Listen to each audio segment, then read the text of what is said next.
Are they going to be able to get a system of censorship, for want of a better word, in place before the US presidential elections? And if so, could they use it to influence the result? We do have the US instructing its researchers, its private researchers, on not how to use a US law to access this information. The White House, within the Biden administration, she says is, quote, deeply aligned, end quote, with EU goals.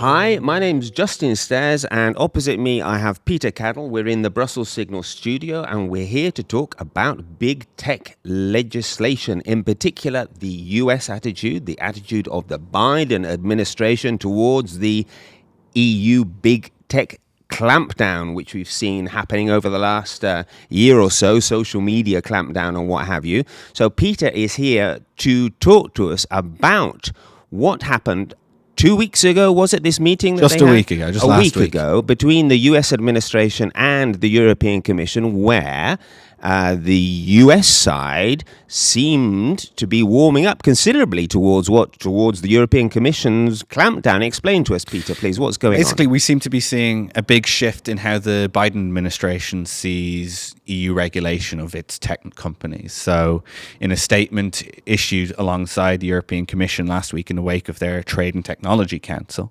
they spoke about the Digital Services Act as a way of mitigating social risks posed by the likes of Google, Facebook, Instagram, X, these big social media accounts.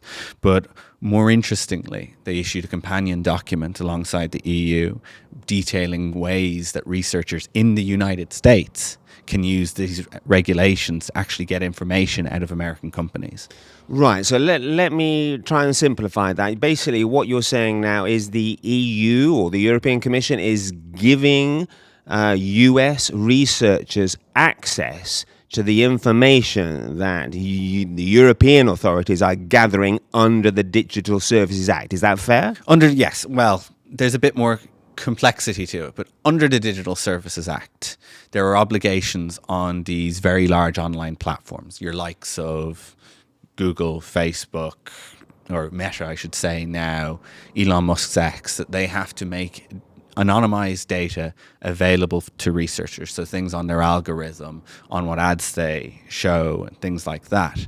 And while this applies within the European Union, we have the US now, the White House now, issuing documents with the EU telling US researchers how to use some of these processes implemented by the likes of Google, by the likes of TikTok, by the likes of all these companies to make themselves compliant. Because what we have here in many ways is these companies implement policies meant to make themselves compliant with EU laws globally. So just because it's meant to comply with things that are happening in Brussels doesn't mean it's limited to just Brussels researchers. Right. So is this an EU-US agreement, or can researchers elsewhere in Asia, for example, also get access to this data? Well, that's the really interesting thing, is that there's no actual agreement here. This document is purely how to use what is already there to do your research.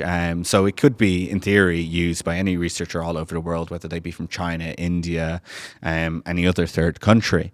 But we do have the US instructing its researchers, its private researchers, on not how to use a US law to access this information, but to use laws from a foreign power to access information held by American companies. Because US legislation doesn't exist in this field. No, the US has taken a far more conservative approach when it comes to regulating big tech, often much to the appreciation of a lot of the companies in Silicon Valley, a lot of the criticism. Right, by conservative you mean hands-off? Yes, very much small government. The EU is taking far more of a proactive approach, especially with the likes of the Artificial Intelligence Act, Digital Services Act. It's meant to be forward-thinking in that these are problems we expect to come down the line. This is how we're going to preempt them and solve them, which they say is a big thing for human rights. A lot of NGOs appreciate it, but amongst those in the industry, it's a little bit more skeptical at times. And so this is a change in US policy, is it? Because, I mean, if I remember correctly, the US has been somewhat skeptical about the EU legislation in the past, and now they're warming up, right? This is a big change, actually. Margaret Vestager has just made a speech to the Institute for Advanced Study in the US, where she was talking about this change. And she said 3 years ago, whenever I brought up the idea of regulation, people would jump on her and go, well, you're just trying to target American companies. And now she's saying, well, actually, the attitudes within the White House, and we need to specify that, the White House within the Biden administration, she says is, quote, deeply aligned, end quote, with EU goals. They like it now. That's a massive change. And it's a massive change that we don't seem to have seen yet at the other levels of US governance. We had Senator Ted Cruz come out very critically against the Digital Markets Act. He wrote to the Biden administration's FTC asking about it, going, is this going to harm American tech companies? And one step above it, have you helped the EU in building this regulation? I see you had a bunch of these meetings in Brussels, a bunch of these meetings in the US. Give me the details. Give the US Senate the details. We have a right to see it. Later, we had 21 US congressmen from across the political spectrum, both Republican and Democrats, which is interesting. That's important, writing to the Biden administration going, we're concerned about the Digital Markets Act, and we want you to look into whether this could possibly damage American economic and security interests. So I won't say it's particularly hawkish, but some definitely are hawkish towards EU legislation. But there is definitely a sense of concern amongst US lawmakers about what the EU is doing in these sectors. And now we have the likes of, or the Biden administration attending this meeting. And this isn't a low-level meeting. It was attended by Secretary of State Antony Blinken. It was Secretary of Commerce Gina Raimondo, along with Thierry Breton from the EU side. This is high level. And after such high-level meetings to stand up and say, well, Digital Services Act is acting on these issues that endanger, social society, and then to put out instructions on how to use the Digital Services Act to get information that you want, that's a big change. Now, is there any reason for this change? The Biden administration appears to be more interested in going forward with regulation. They're a little bit more aligned with the EU on certain issues. Actually, at the exact same speech just made this week, Vestager commented on the Inflation Reduction Act. That's the Brussels Competition Commissioner. Yes, she commented on the Inflation Reduction Act, which has been a bit of a controversial topic in Brussels, as you probably well know. But she was praising it as something that ultimately is a step forward in terms of, US green regulation. We had just in the last few days, the US announcing plans for a federal level online privacy regulation, which we've seen some in California, we've seen state level before, but never US federal level. So the Democratic political sphere seems far more interested in I won't say EU style approach, but something approaching an EU style approach.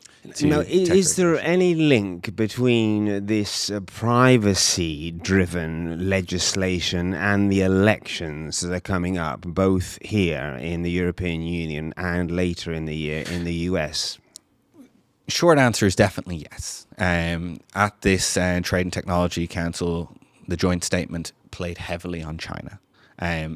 Often didn't reference the country by name, but when it did, it was very explicit. And a lot was emphasized about the dangers these technologies pose to foreign electoral interference, dangers posed by artificial intelligence, but also more traditional, if you can even call statecraft. If you can even call anything like this traditional at this stage. It's only been around for 5 years. Right. Attacks on democracy. And it's something that is concerning both US and European lawmakers. And the fact that they said that DSA could help mitigate these issues shows that there is significant concern that there could be meddling in the run-up to, the presidential election in the US in particular here. How much that is something that should be concerned about, that's a matter of political debate rather than, purely policy. So I'm sure you will, if you talk to people more on the right in the US and Republican camp and the Trump camp, they will be concerned about certain elements of tech censorship domestically. And we actually see something quite interesting with Elon Musk's X, where the social media has been, the questions of censorship largely now coming more from the progressive left sphere than it is coming from the right sphere. So we're seeing a politicization of these platforms, both at home but also abroad. So could I say that the US has looked at the EU, I don't know if we should call it a solution, approach towards tech censorship and decided, what the Biden administration has decided, that this might be a route that they want to follow as well? It certainly seems that way. Now, there's some skepticism of whether this attitude will maintain past this coming election. At the moment, we see Trump polling quite strongly against Biden, and there's a feeling that he might actually end up winning this forthcoming election. And with that being the case, there is fears, at least amongst EU officials, that he's going to do a lot of ripping up once he's in power, including with this Trade and Technology Council. Many officials, they don't cite any sources for this, but they say they think that Trump will not keep these regular bilateral meetings between EU and US lawmakers on these issues. He thinks he'll abandon that. Whether that's true remains to be seen. We don't have any access to.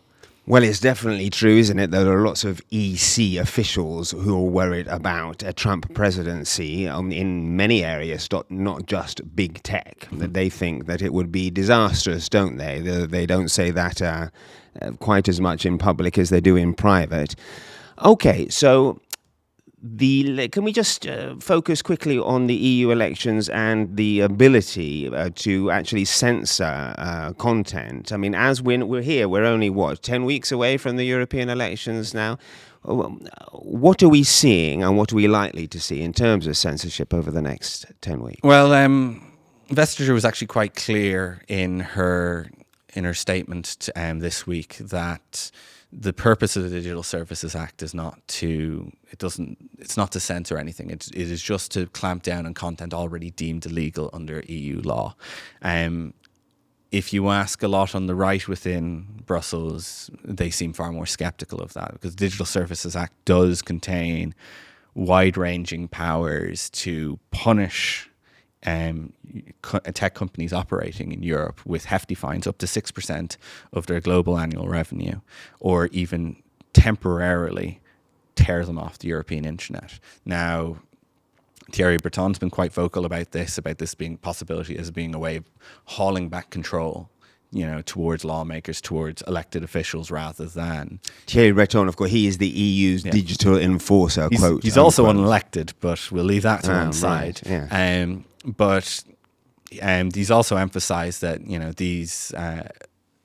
this process of removing someone from the European internet requires a court order, though he did then later admit that if the Commission deems it an emergency to take down one of these social media sites, it can do unilaterally. But I mean, according to the people that I've interviewed, people who've sat in that chair that you're now sitting on, there is some form of censorship already happening. I mean, the so-called hard right politicians are having their reach turned down, aren't they? Now, without the right to appeal before the elections, they might get that, according to what they say.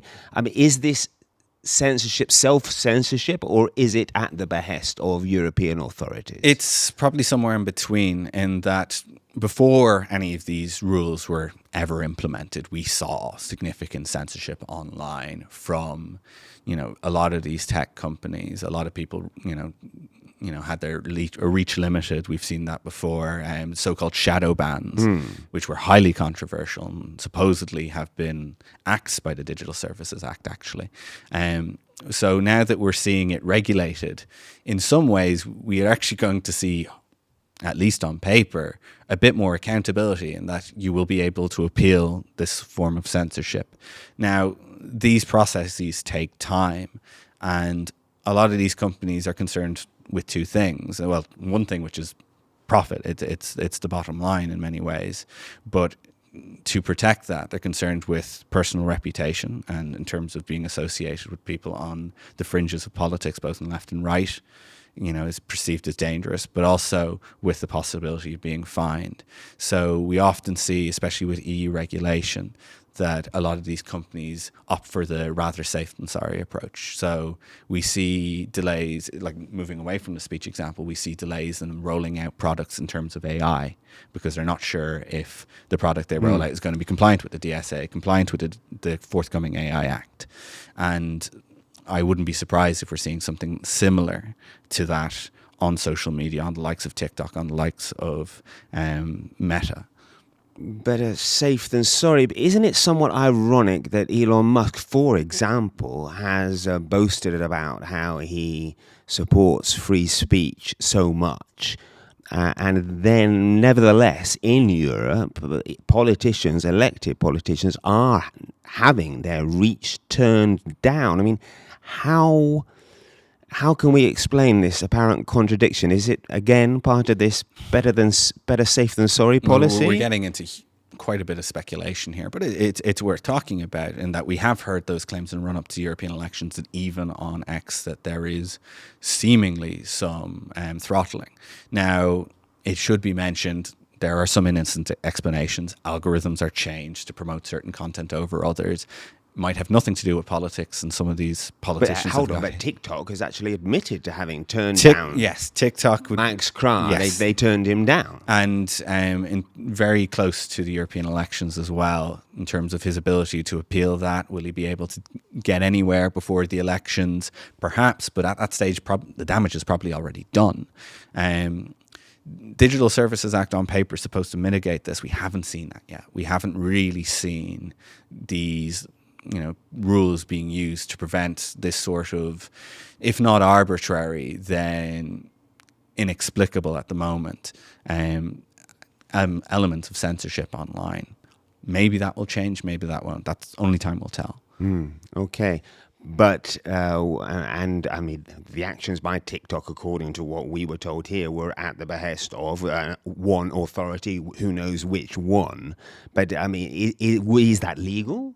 Well, frankly, this is a relatively young act. We probably don't know yet. This is going to have to be tested in the courts if it gets that far. Like a lot of these legislation, especially on technology, it kind of runs on rule of thumb rules of that people move into a certain way of operating, especially on the issue of copyright, and it's never quite challenged in the courts. And so private agreements between corporations and smaller entities end up being the de facto rules. So, these regulations are still very young. Digital Services Act only really came into force last year. Digital Markets Act only came into force a month ago. So, what about the US equivalent then, to come full circle? Are they going to be able to get a system of censorship, for want of a better word, in place before the US presidential elections? And if so, could they use it to influence the result? Well, this is where you'd hope, if you were a US citizen anyway, that the First Amendment would kick in, that a right to free speech would prevent any sort of state kind of censorship. Seems to have far less of an effect when it comes from private companies, but it's better than nothing. Will we see anything of that change at a US level? Probably not. We're coming to the end of a legislative term for them as well. There's only so much time that they can push through these regulations. They're focusing at the moment on privacy legislation, not any sort of language or political view or hate speech kind of thing at the moment. Now, that doesn't necessarily mean there will not be some skullduggery in the run-up to the election. As I said, it's often that EU law has a greater effect on people outside of the European Union. It is entirely possible that we see certain views throttled, taken down on social media sites under Digital Services Act regulation or terms of service that have been made to be compliant with the Digital Services Act that affects what US users can see. And in that case, that could have an impact on the US election. How big? Is it enough to change who wins the election? We don't know.